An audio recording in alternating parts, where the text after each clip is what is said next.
Now, one stock that's going in the other direction is the chip design firm ARM. I think we're down around 15% as it stands. They smashed it in the quarter gone relative to street expectations. But the story around ARM, as we bring up the stock here, down more than 15%, is simply that they resisted the urge to boost their outlook. And that raises some questions. The questions should be answered now. We have ARM CEO Rene Haas standing by, joining us here on Bloomberg Technology. I mean, Rene, good morning to you. That is the story. What were the factors behind you not boosting the outlook? What were the factors that made you cautious? Maybe it's specific end markets. Maybe it's your view of the macro situation around the world. Yeah, thank you, Ed, and great question to kick off with. The way I think about it is as follows. This is our fourth quarter as a public company.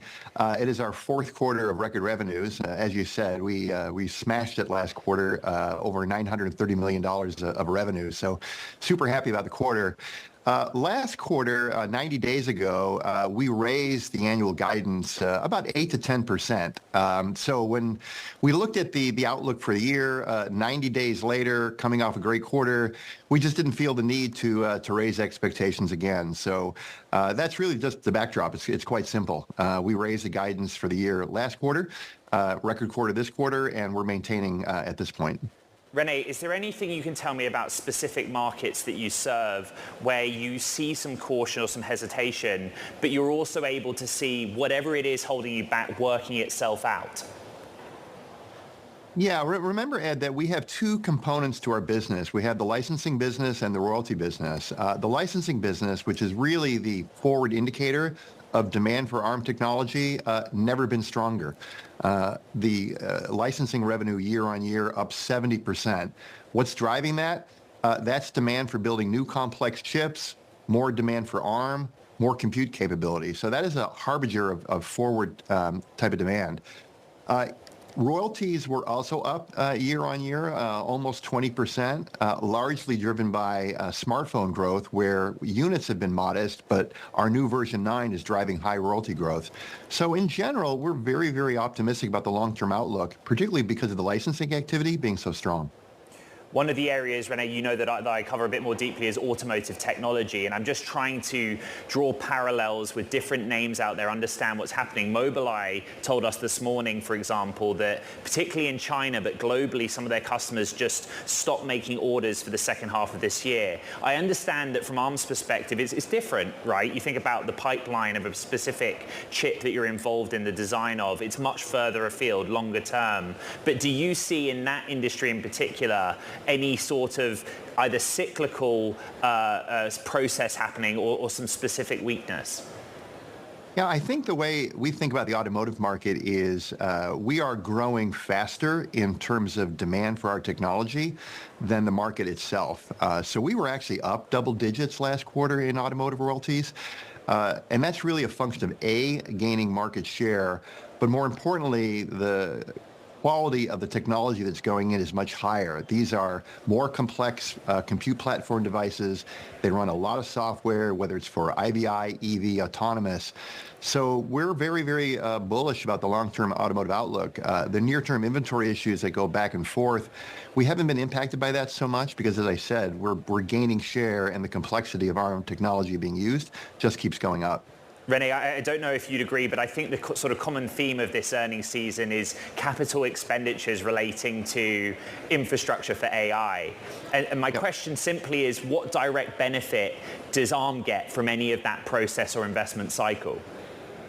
Yeah, thank you for the question. We get a bit of a dual benefit.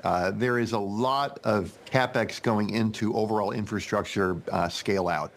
There's general purpose compute. ARM benefits there because our low-cost, low-power processors are very, very efficient in terms of building data centers.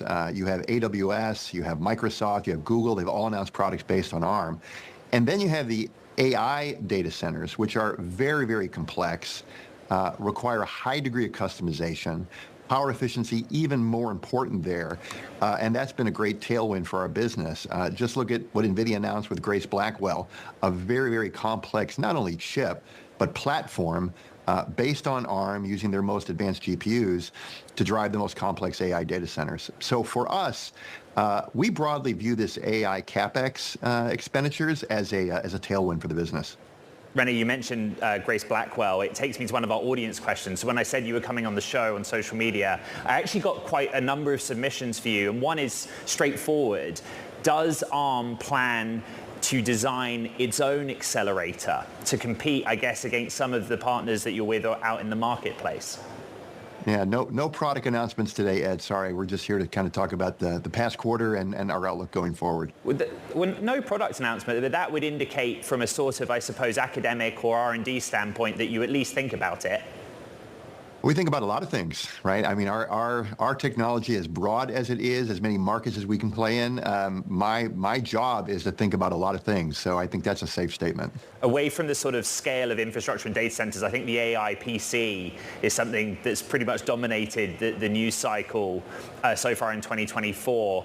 One of the other audience questions was, when do we see sort of a truly competitive ARM-based Windows product that can take on the performance of Macs or Apple's own silicon that goes into a Mac? I know that you think about this field a lot, but on the competition side, what do you make of that question? Yeah, so I want to be respectful of my great partner Apple and their ecosystem, but there are some great products out there today. Dell XPS has some amazing technology. The battery life, I think I was reading online. In fact, I was looking to buy one of them. The advertised battery life is 19 hours. Now, for a Windows machine, that's rather unprecedented in terms of battery life, all-day use, don't need a brick. So Dell and Michael and his team have done an amazing job developing some great products. So I think there are great products out there today. For all of the AI PC announcements, are there any examples of things that actually sort of translate into revenue for ARM? Well, again, when you think about AI PCs running on ARM, that's revenue for ARM. And I think the way we think about the AI PC Windows on ARM market is probably less about the shipments this quarter, but the long-term trajectory. I think what you're now seeing is single suppliers that are in the market today. We've heard from a lot of sources that in the upcoming years, there's going to be more and more vendors building chips for the Windows on ARM market. That's just going to be great for us because not only does it fill out the choices of units for the end market, but it's going to drive growth for us. So I said a few months ago that I thought ARM could be a 50% market share in the Windows market in 5 years. I do believe that. We're about 100% of the Apple operating system, so 50% of the Windows market doesn't seem too ambitious in 5 years. 4 quarters ago, probably a number of years ago, you and I might have started a conversation talking about the smartphone market. So we'll end there. What's going on in the smartphone market right now? And whatever is happening at sort of an industry-wide level, is there anything specific relating to ARM at the high end of the smartphone market vis-a-vis sort of lower-end models, the middle market, that you can tell me about?